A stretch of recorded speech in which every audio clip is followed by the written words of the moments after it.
guys? It's Kyle Carroll at MyMMAnews.com, and I'm here with Bryeanne Russillo at Murphy's Pub and Grill in Mineola, New York. Bryeanne, how you doing? I'm doing great. Now, we got some big news. It's not the news I think everyone's expecting, but... No, it has nothing to do with my breasts. That is true. Nothing Other than they're relocating. Yep, they are relocating out of the state. Moving to Vermont. Tell us about your move to Vermont and what's the future hold for you. So, as I was recently telling you, I am planning on switching my life from a lifetime movie of horror, and bad decisions, to trying to make it a Hallmark movie of finding like some sexy lumberjack up in Vermont. So if you're in Vermont, like a little north of Stowe or around Stowe, and you like beard and like big burly muscles, wait for me, I'm coming. So are you officially retiring from MMA, kickboxing, combat sports in general?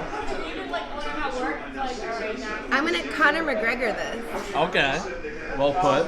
I'm retired, but I can come out of retirement at any time. Absolutely. I really enjoy punching people in the face, and I don't think I'm ever going to lose that passion of just like punching people.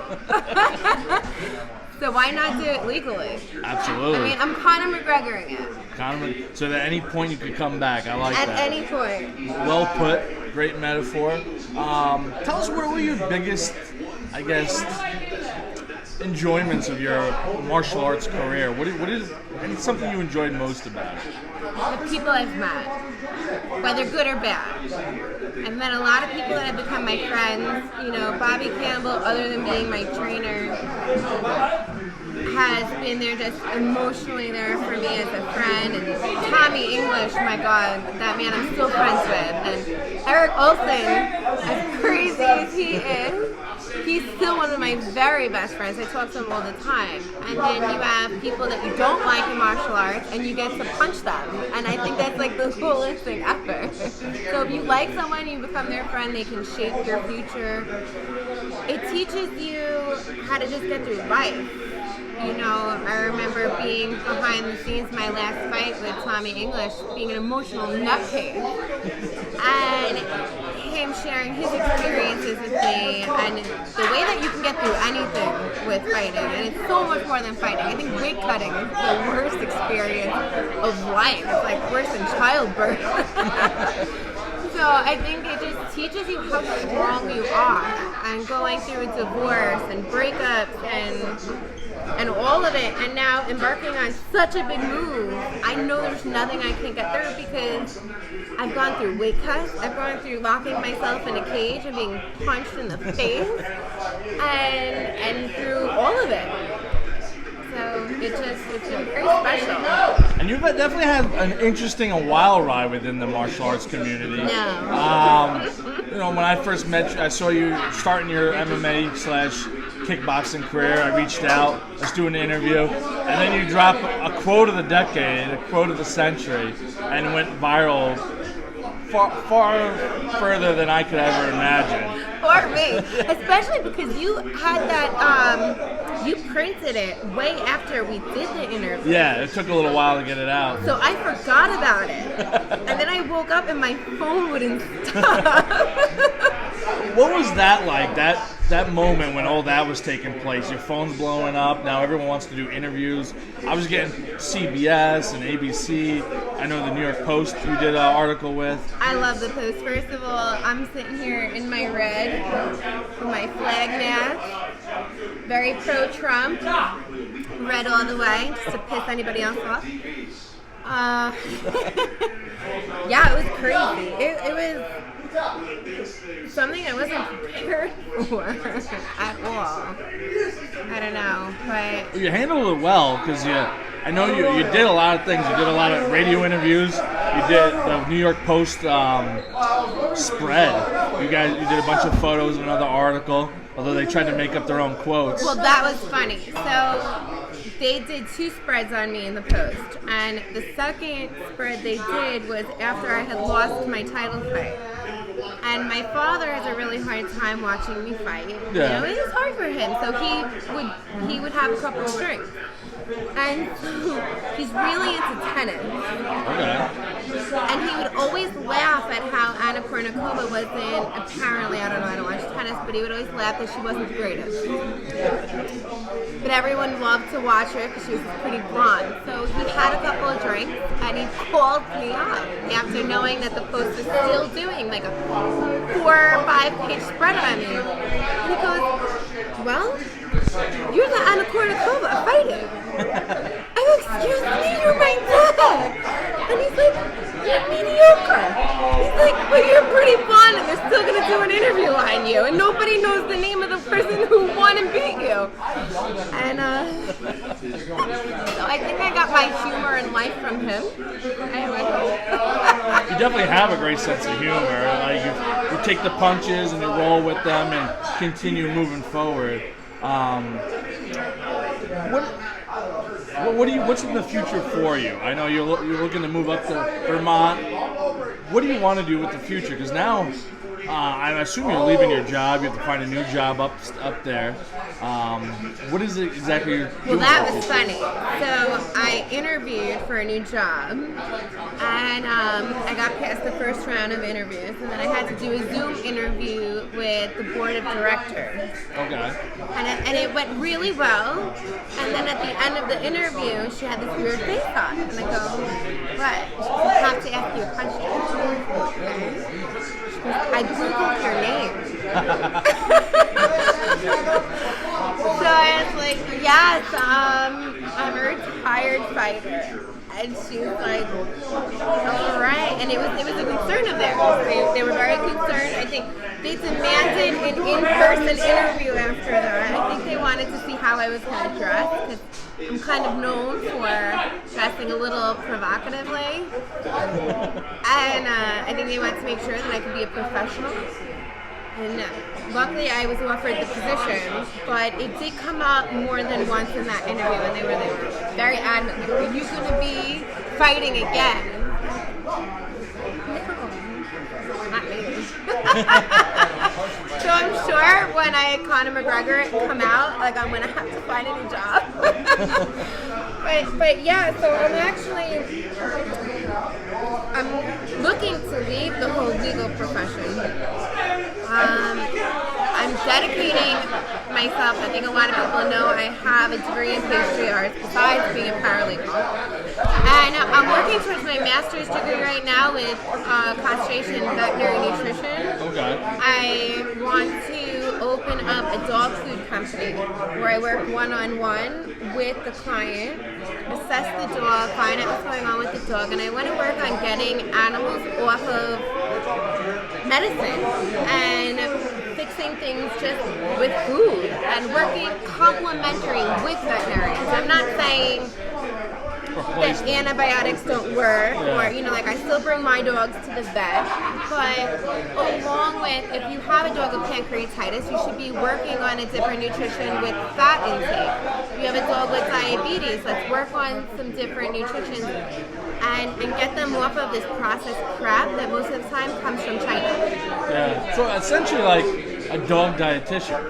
Yeah. All right, awesome. That's interesting. That's not that's different. It is, and one of the things with Vermont is it's one of the biggest dog-friendly states I've ever seen. Really? Okay. And I think that one thing that pushed me there is I have a real douchebag neighbor. Stan the douche, that's my hashtag for him. He hates my dogs. Like, I feel like I've had to give him a lesson on how animals work. So he got mad at me last year. It was like October, November. I had pumpkins outside because I have a daughter. She's 10. Yeah. So we put these pumpkins outside, and his outdoor cat was catching rats outside. Mind you, we live a block away from the water. We live a block away from like a marina. Yeah. So they're around. It's like a wooded area. And he blamed me and my pumpkin for his outdoor cat catching rats outside. And then he got really pissed off that my dogs bark. I really think that we need to sit down. You missed like a week in kindergarten. The cats catch rodents, dogs bark, and apparently Stan's a douche. So now I'm moving to a really dog-friendly state. And then there's other animals as well. There's plenty of horses up there, I'm sure, and any other animals up there that they might people might own. So I'm sure that might extend as well. Yeah. I mean, part of my master's program, I have to study dogs, cats, and then my last sector of it is actually equestrian. So I will be learning about equine nutrition. And, yeah, I mean, if I meet some country cowboy. Now I know you're a huge Giants fan, a big New York Giants fan. If they're not showing them on TV up in Vermont, what are you going to do? I don't know. Actually, Did you check while you're up there? Check the TVs. well, so I went and I added myself to like a bunch of Vermont little town like Facebook pages and stuff. So then I was asking about different cable for internet. And they don't have like Cablevision and It's all different companies up there. and you only get like one, depending on where you live. I can't believe that. Yeah, Long Island's a different beast compared That's to the rest. so weird. Did you know about that? Well, when I used to live in Wisconsin, it was similar. There's only like one option for this area, one option for this area. What is that? And all the, just the way it rolls, just the way they rolled out wires and stuff. That's what they were saying. Yeah. They were saying because it's such a huge area of land It's all where rural. it's only one house, it doesn't make sense to like run fiber optics. So I think before I'm going to worry about the Giants, I'm just worrying about like Netflix. Gotta get something to binge. What are you binging on Netflix? Oh God, it's so against like everything that I've ever watched. I'm watching. Well, I just finished Kingdom. Okay. Oh my God, that was incredible. I haven't seen it yet. Yeah, I haven't watched it yet. It's so good. That's the MMA show for those who Yeah. don't know.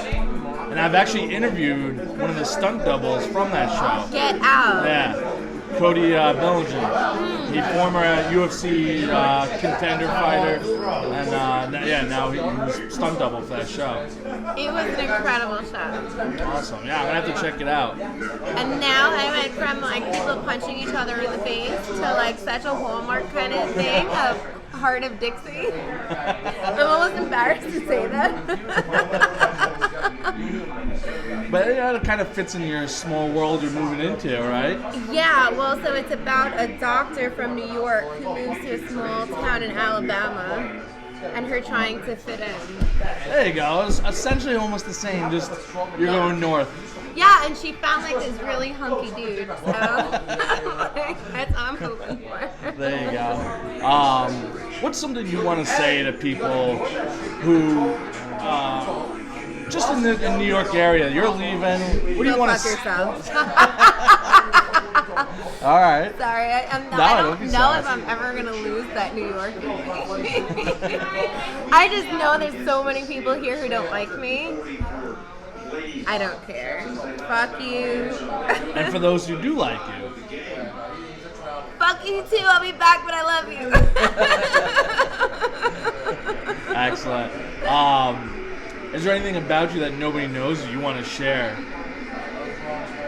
I know you're a pretty open book. I know. Is there anything you haven't disclosed but you would love to share with everyone?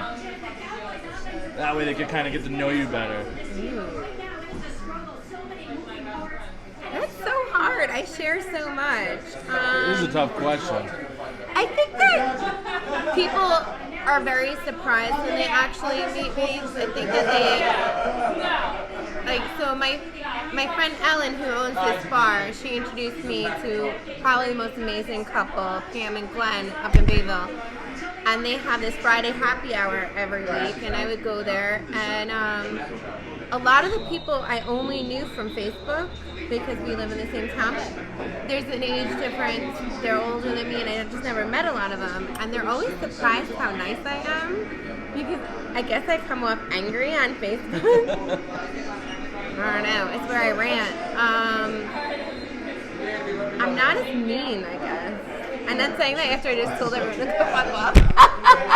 I'm very confusing. I'm a handful. Handful. We'll go with your handful. For those who didn't know. Awesome. What was one thing that inspired you through everything you did for MMA? What inspired you to do it? How much of a challenge it is, and I'm not talking physically. Physically, I think that anyone can go through, well, not anyone, but a lot of people, a bunch of CrossFitters out there do things that I can't do, have no desire to do. So, I mean, physically, I think that there's a lot of people that can hit a heavy bag, they can do that ladder drill from hell or the ropes from hell. But emotionally getting ready to put yourself out there, because you train for so many months and it's over in 3 rounds, and it's heartbreaking when you lose. I think that one thing that I wish that I didn't do is just fight anyway, you know, because you're so judged on this amount of time.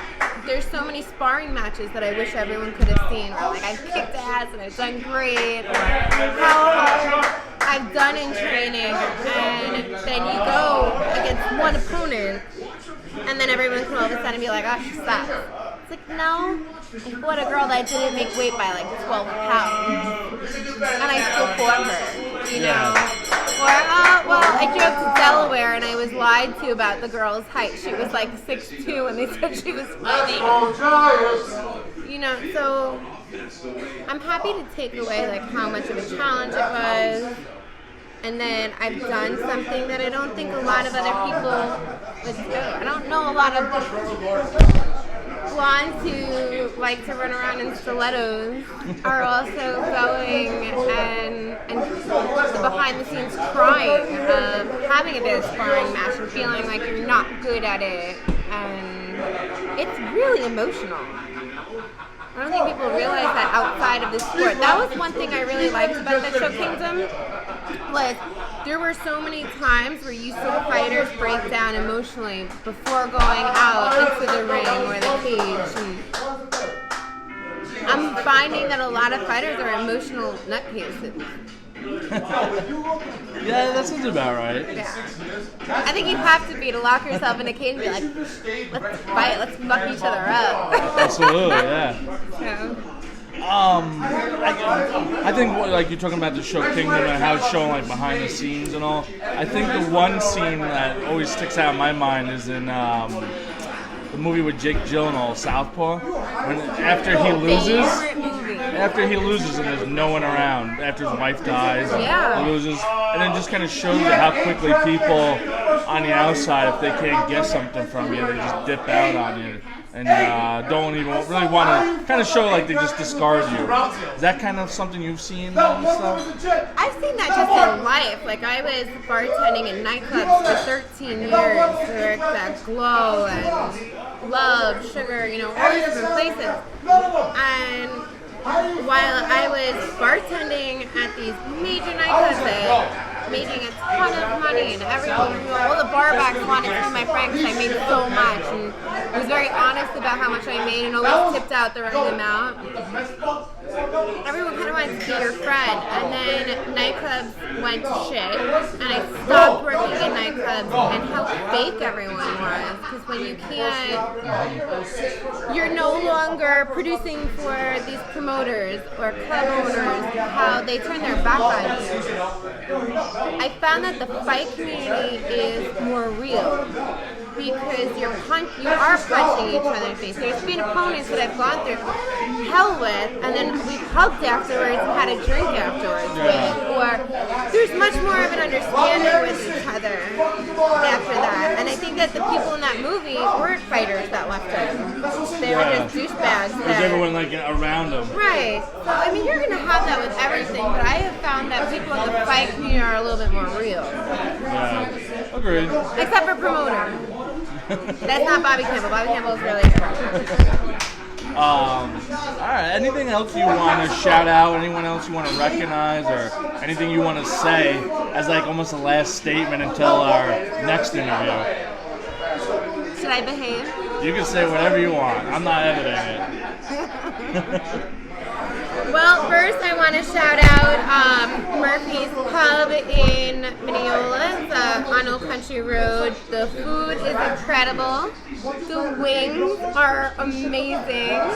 And yes, I am that chick that will be diving into this and have wing juice all over my face in like 2 minutes. I believe they're changing the name to Sue Ellen's. The food's phenomenal. It's owned by my very good friend Ellen. I want to shout out to Bobby Campbell for being an incredible trainer and a really good friend, dealing with my psycho craziness all the time. And Pablo Silva. That cunt. That's about it. Well, Bryeanne, it's been a pleasure. We'll all miss you, and looking forward to you coming back. Until I Conor McGregor it again. Indeed.